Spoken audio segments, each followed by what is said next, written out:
I think we're going to now to National's Paul Goldsmith, who is with us. Mr. Goldsmith, this is a tough night for National. A big loss. Did you expect it to be this bad? I mean, 40% of the vote counted, but it's really not looking good, is it? No, it's not looking great. We hope we might do a little bit better in the later votes, but it's still a very, very tough night for National and for our supporters. What has gone wrong? Well, look, I mean, clearly COVID has had a huge impact on the election and on the whole election year. And then on top of that, we haven't helped ourselves with changing of the leadership, some disunity and making a few mistakes. But, you know, we fought very hard and we thought we presented what was a clear choice and so a better alternative. But, you know, the voters are sovereign, so we have to go back to the drawing board and have a good think about it all. Tough game politics. Do you take some responsibility given the errors with your fiscal plan? You had that one shot to get that tax cut proposal in front of New Zealanders and you were mired in days of talking about an error.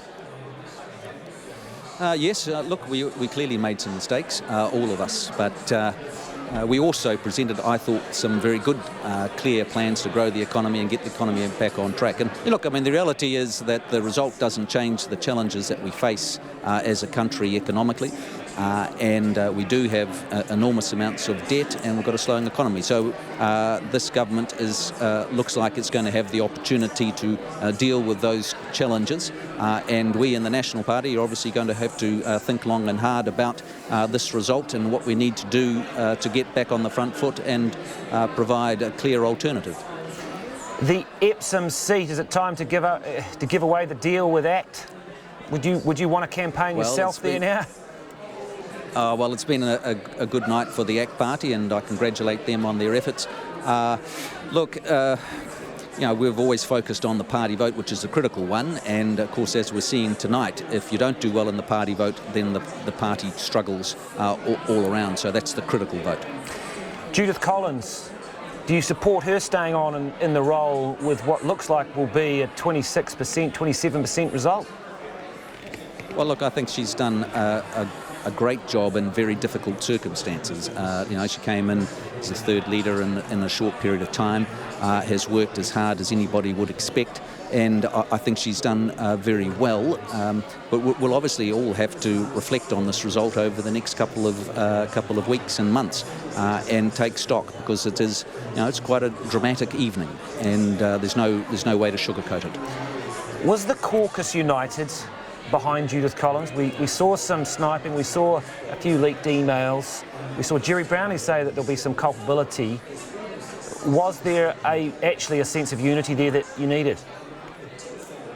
Well, look, I think broadly speaking there was, but clearly in a public sense there were a few issues in the last few weeks and voters punished that severely, and so that's a critical thing that we as a party need to relearn. We learnt it very painfully over a period of time a decade or so ago, and we need to relearn that. New Zealanders do not like to see any infighting within a party.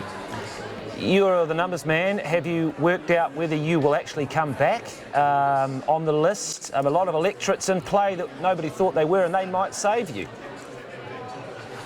Well, look, it's going to be it's looking like it's going to be a tough night for many of our MPs, and you know, I'm very conscious of the fact that that many of our caucus members put their heart and soul into their jobs and in their vocations as a member of Parliament, and a number of my colleagues won't be coming back afterwards, and that's going to be very, very difficult for them. So, you know, politics is a very tough business.